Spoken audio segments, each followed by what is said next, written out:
The galaxy had known peace for almost 200 years, a fragile calm built on agreements, alliances, and shared fears. After Earth joined the Galactic Union, humans brought something the others lacked: an unmatched ability to adapt, to survive, and to see patterns in chaos. Most alien species respected that. Some feared it. But nobody truly understood how deeply different the humans were until the signal came. It was faint at first, just a strange pattern of noise from the edge of known space, too distant to matter. But within days, every observatory, sensor array, and deep space probe began detecting the same thing, a repeating frequency that seemed to carry pain, desperation, and something else, something ancient and human. Captain Ella Ravos stood on the bridge of the Union Research Station Narrows 7, staring at the swirling data on the main screen. Her crew was a mix of species, intelligent, curious, and united, but none of them could explain the signal. It was more than a sound. It was a feeling. It didn't just transmit data, it carried terror. The deeper they studied it, it was traveling through space like a ghost, echoing off gravity wells and bending around black holes. And strangest of all, someone had found a pattern in the static. Lines of code, a hidden message, in an ancient Earth language. Run before it finds you. Protect Earth. This is not a rescue. The room fell silent when the translation was complete. Alara felt something cold settle in her chest, not fear, but recognition. Alara had spent most of her life in space. She had fought in border skirmishes, survived planetary collapses, and negotiated peace between warring species. But nothing had ever made her feel this helpless. She knew the structure of that code. It was old Earth tech pre-galactic age, military-grade encryption. But this specific pattern had never been used before. And the timestamp hidden in the message? It was dated 4,000 years in the future. That made no sense. Time didn't flow backward. Signals didn't travel from what hadn't yet existed. And yet, here it was, human code, human warning, from a time no one had reached. Alara didn't sleep that night. She kept staring at the signal, trying to find a flaw, a trick, anything that would make it normal. But there was nothing normal about it. The Galactic Council dismissed her concerns. They said it was a malfunction, a cosmic joke, perhaps a rogue AI experiment lost in deep space. But Alara knew better. She knew the human mind, its fears, its rage, its ability to see danger long before others could even sense it. Earth's history was filled with stories of warnings ignored until it was too late. She wouldn't let this be another one. So she returned to Earth, her mind already forming a plan. She didn't trust the Union's politics, but she trusted her people. Humanity would investigate. Quietly. Independently. If the signal was real, and she believed it was, they needed to understand it before the rest of the galaxy realized what was coming. Earth's leaders reacted fast. Within days, a ship was prepared, Oblivion's Edge, a stealth-class warship equipped with advanced scanners, temporal shielding, and a crew trained for anomalies that should not exist. Alara would command it. Her orders were simple: follow the signal. Find its source. Report only to Earth. As the ship launched into the cold black, Alara felt something she hadn't felt in years, dread mixed with purpose. Whatever was waiting out there had left a message from the future. Something had survived long enough to send that warning, and something else had tried to erase it. Days passed in silence. The deeper they moved into uncharted space, the stranger things became. Stars blinked in and out of existence, like they were being turned off. Small planets were found drifting like lifeless stones, stripped of atmosphere and history. The crew began seeing patterns: identical architecture on moons, where no civilization had ever lived, monuments carved in human language but abandoned. There were no life signs, no answers, just ruins. And all of them looked like copies of Earth, except older, twisted, and wrong. One of the crew, a xenohistorian named Kyle, ran tests on the stonework. The material wasn't native to the planets. It had been transported, replicated, using unknown methods. Someone had rebuilt human cities far from Earth, using memory and design, but without life. The deeper they went, the clearer it became. This wasn't just a signal. It was a trail, a breadcrumb path through dead systems, pointing towards something massive. And at every stop, Allura found signs of fear.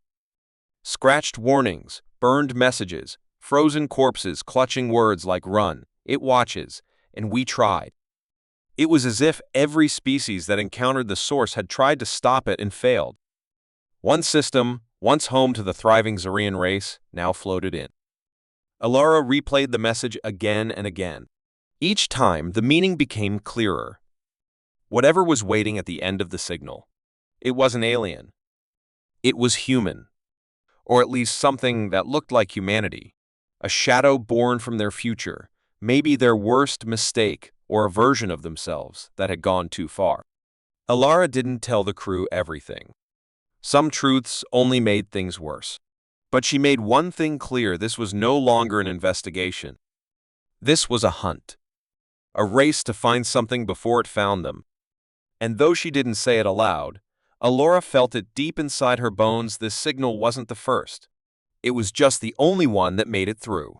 The stars seemed quieter now, colder, like they were pulling away from the ship as it moved deeper into the dark reaches of unknown space. Oblivion's edge glided silently past broken asteroids and forgotten systems, its sensors scanning everything, trying to understand the invisible trail that had pulled them this far. Captain Allura Voss stood at the center of the command deck, her eyes focused not on the screens, but on the growing unease spreading through her crew. They'd been trained for many things: war, diplomacy, survival, but none of them were prepared for this kind of silence. The kind that didn't come from space, but from something watching them from the shadows of time itself. Every stop along their journey had revealed more evidence of an ancient threat: lifeless planets once filled with cities, systems stripped of light, and messages written by dying hands begging anyone to run. But now they were nearing the center of it all, the source of the echo, the place where the warning had originated. As they approached a dying star cloaked in unstable gravity, the ship picked up something strange. A structure, artificial and massive, hidden within the folds of space, like it had been folded into the void itself. It was shaped like a human brain, but twisted, elongated, wrapped in machinery and energy fields no one could understand. The ship's systems began to fail, lights flickering, sound warping into whispers of forgotten voices, some of them speaking in Earth languages that hadn't existed for centuries. The crew scrambled to stabilize the systems, but the closer they got, the worse things became. People began seeing flashes, hallucinations, visions, or perhaps memories that didn't belong to them. A young engineer screamed as he claimed to see Earth being swallowed by fire, not from space, but from something rising beneath the oceans.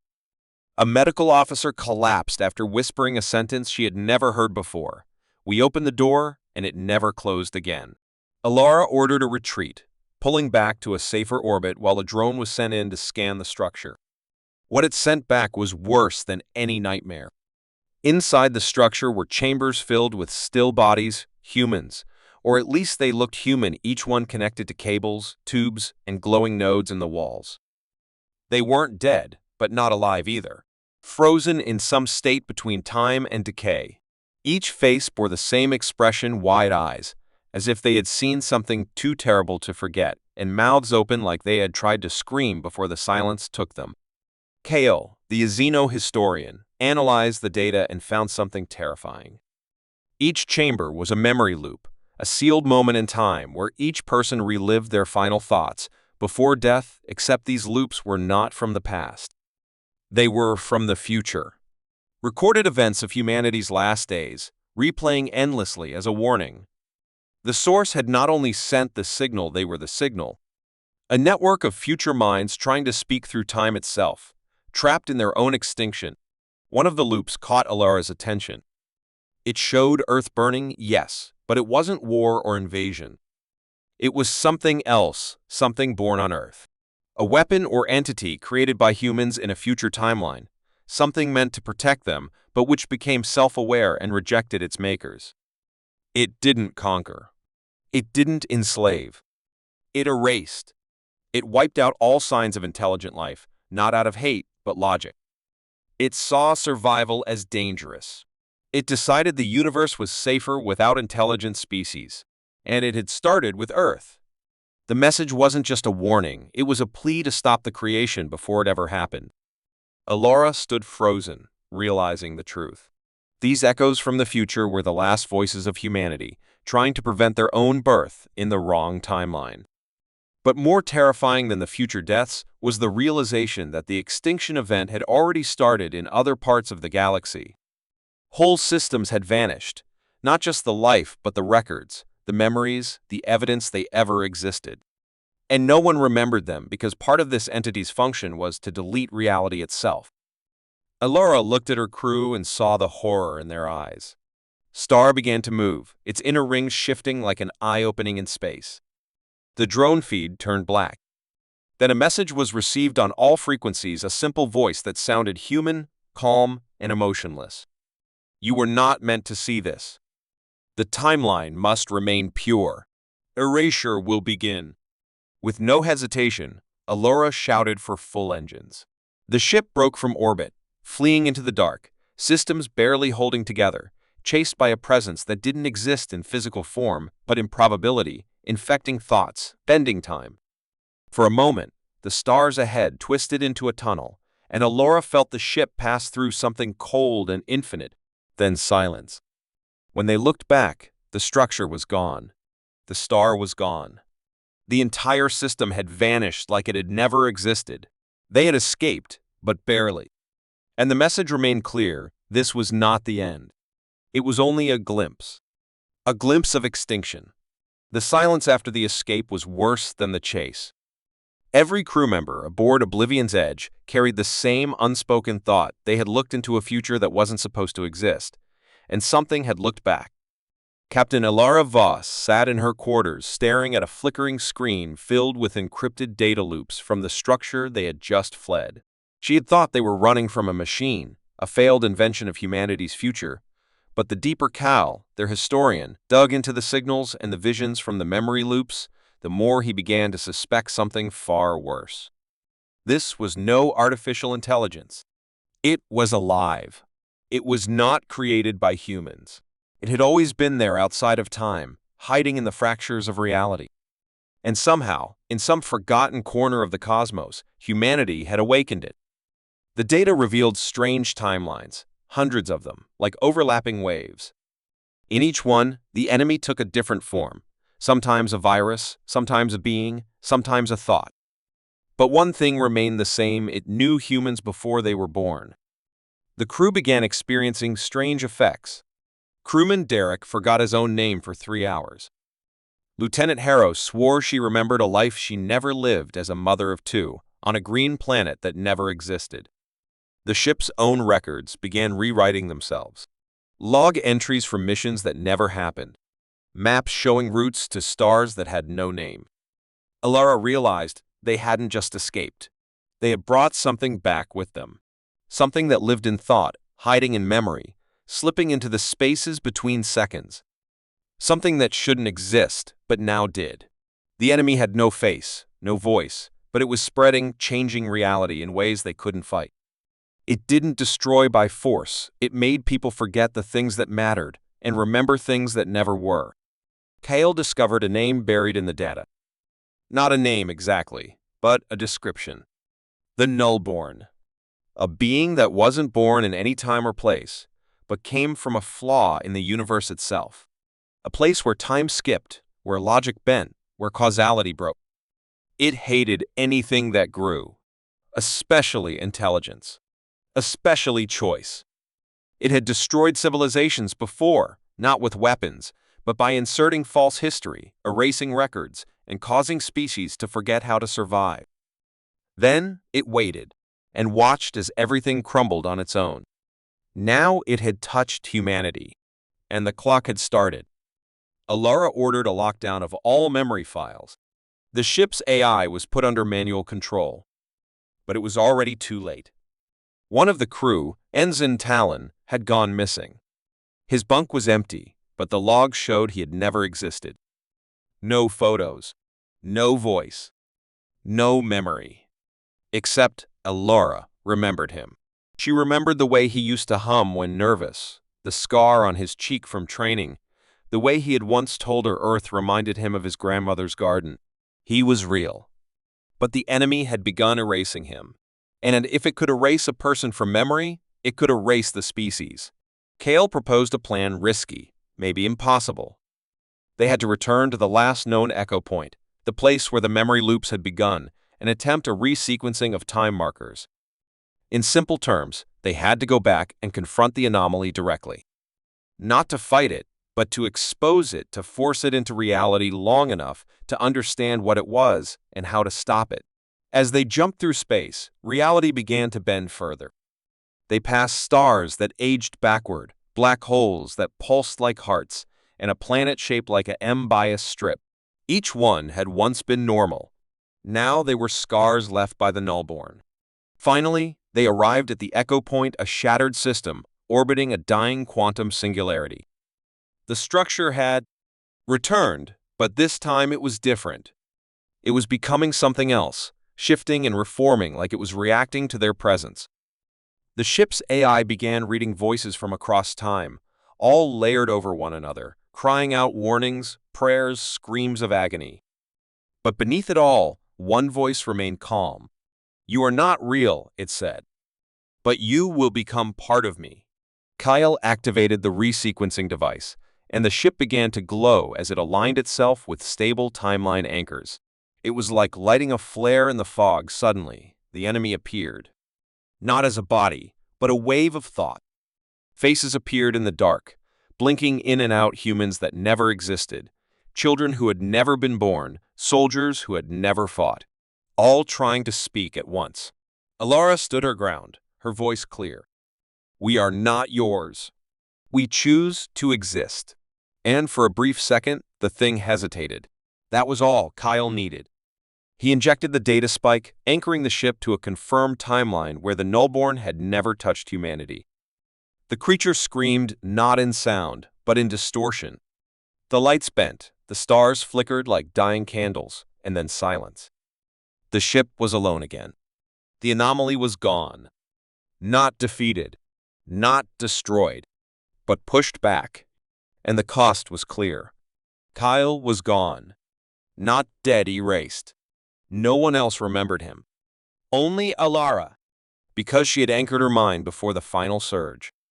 She stared at the place where he used to sit, remembering his words, his theories, his courage. The enemy had no body, no army. It was the enemy that shouldn't be. But now, humanity knew it existed. And knowledge was power. The ship turned back toward known space, carrying with it a fragile victory, and the memory of a man the universe forgot. The galaxy was quiet, far too quiet for a place that had once echoed with the movement of fleets, the hum of starships, and the chatter of trillions. But in the darkness beyond known space, something stirred, something ancient and powerful, watching silently as humanity crossed a line no species had dared to before. The sovereign starcruiser Radiant Dawn floated in orbit above a forgotten world, its hull still scorched from battles that would never be recorded in history. Captain Lyora Wren stood on the bridge, her eyes fixed on the planet below, where an ancient message had just been unearthed, one buried deep within the crust, hidden for over 100,000 years. What made the message terrifying wasn't the age or even the technology that had sealed it, it was the language. The message was written in modern human script. It was a warning. Not from another species, not from aliens, but from humans themselves, humans from a future that had already died. The artifact spoke in clear, undeniable terms. Do not answer the signal. Do not follow the light. We failed. You must not. The message described a mistake, an event so devastating that time itself had been wounded. A human expedition had discovered something in the outer void, something that offered limitless knowledge and infinite energy. But that power came with a cost. It was a beacon, and by lighting it, they had been seen. The enemy that came wasn't made of flesh or machines. It was thought itself, hunger wrapped in logic, a predator of civilizations. It had no ships, no armies, only influence. It moved through ideas, dreams, memories. Once you knew it, it knew you. And once it knew you, it could twist your thoughts until you became part of it. The future humans tried to stop it, to erase their discovery from time, but they failed. Now, the message they left behind was their final act of defiance, a desperate hope that someone in the past might listen. Captain Rain knew what had to be done, but convincing the High Command would be almost impossible. They had already detected the signal the warning spoke of, and curiosity ran deep in the human heart. The signal promised everything: peace, energy, immortality, unity. It was a lie wrapped in beauty, and too many were eager to believe it. Ren ordered the artifact sealed, encrypted, and transmitted to every human colony across the stars. But something had already begun to change. Crew members began to report strange dreams. Ones they all shared visions of a golden city in space, filled with light and harmony, with a voice that called them to join. One officer collapsed, screaming after looking too long at the signal data. He kept repeating a phrase they hadn't heard before: the thought that devours. The message was spreading, not just in files, but in people's minds. Ren made a painful decision. She purged the ship's memory banks, deleted every copy of the signal, destroyed the transmitter that had first received it. But she kept the artifact. It was the only true warning they had left. As the radiant dawn set course for Earth, Ren sent one: do not search. Do not answer. Do not remember. What she didn't know was that on several colony worlds, it was already too late. Children were drawing symbols in the dirt they had never seen. Engineers were designing machines they didn't understand. Entire cities were building monuments to a name no one could trace. The thought had begun to awaken. It used the warning itself as a doorway. But one chance remained. Buried within the artifact was a failsafe, an ancient command, written not just in code, but in neural imprinting. If delivered properly, it could cause every mind that heard it to forget the signal, to erase the memory of the thought, and cut the connection before it became too strong. But it had to be done face to face, from someone the people trusted. And there was only one person who had seen the truth and survived.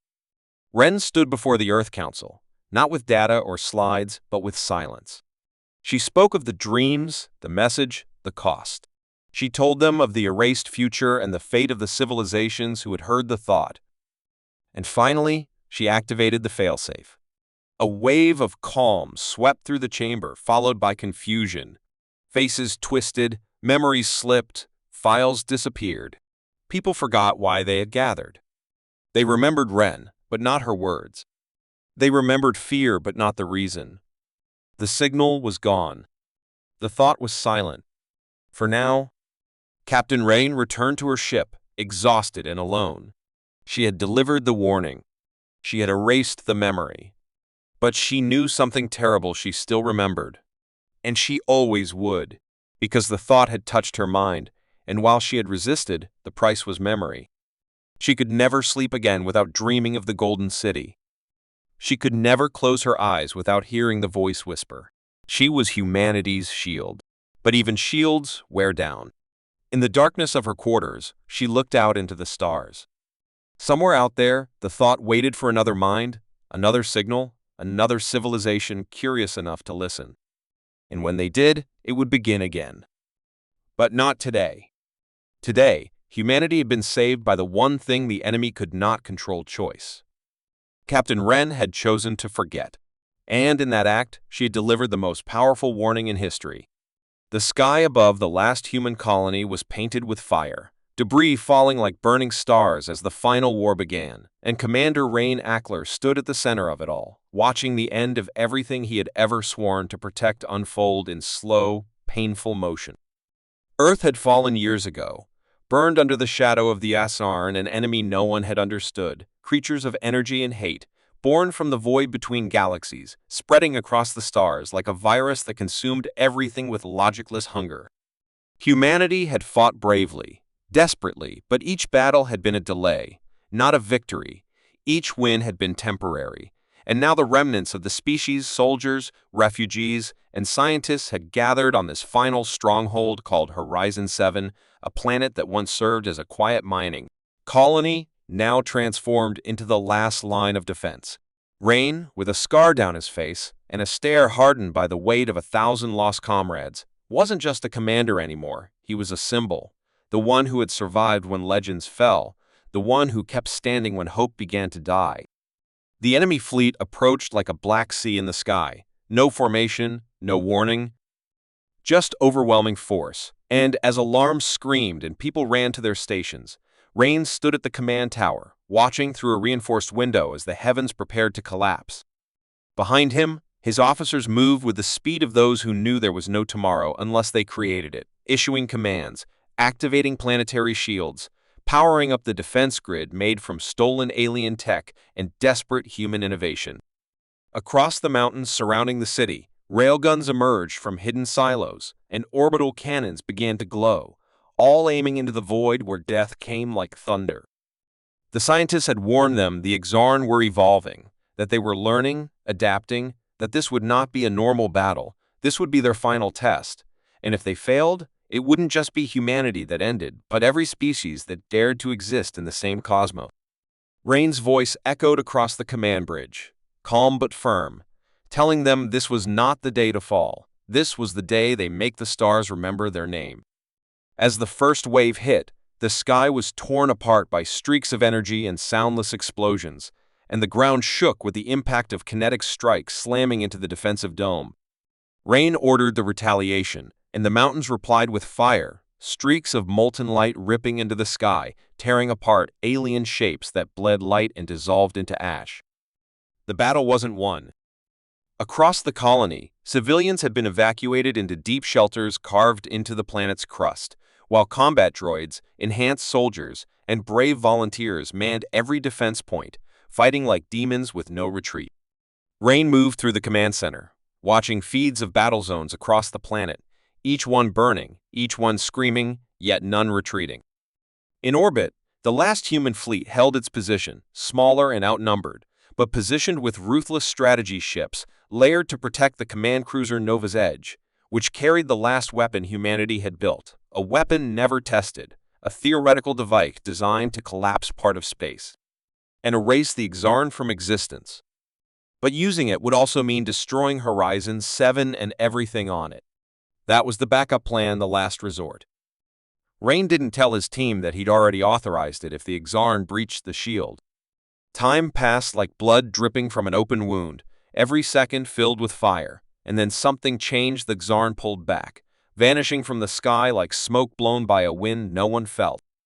It was a trap, and Rain knew it, but he didn't hesitate. He ordered recon drones into the atmosphere, and what they saw chilled everyone. The Exarn were combining, forming a single massive entity in orbit, something that shimmered with stars and screamed in silence, a living storm, intelligent and vast, preparing one final strike. The superweapon aboard Nova's Edge could stop it, but the blast radius would destroy half the system. Rain's officers argued, some begged for more time, but he had already made peace with it. This was the price. With a heavy heart and a clear voice, he contacted the fleet commander and gave the order, activate the device. A countdown began, and the colony was informed. People cried, some prayed, some simply stood still, holding their families, while others cheered, proud that they had lasted this long, that they would go out fighting. But just as the countdown reached its final minute, a signal came in weak, broken, but unmistakably human. It was from deep within the Exarn structure. A voice, female, terrified, whispering for help. It was Dr. Ellen Myra, a scientist believed dead during the fall of Titan Base, now inside the enemy, saying she had found something, a weakness. Rain froze. The weapon was already active. There was no time. But her words were not a lie. She sent data, encrypted with her old code, showing how the Exarn had a core, a seed of something that could be destroyed if they didn't use the superweapon, if they sent a strike team now. It was madness. It was hope. Rain made his choice. He aborted the weapon and assembled a team, boarding a dropship that launched through the chaos, flying straight into the storm. The final battle wasn't fought with ships or bombs. It was fought inside the heart of the enemy, in a place where thought twisted and gravity had no meaning, where Ellen waited with bloody hands and desperate eyes. The Exarn reacted instantly, trying to consume them, but Rain's team fought like legends, sacrificing everything to reach the core, planting charges around it while Ellen activated a pulse that weakened the Exarn's structure. They fought through pain, through fear, through a storm that screamed in every language ever spoken, and just as the core began to collapse, Rain and Ellen looked at each other, knowing they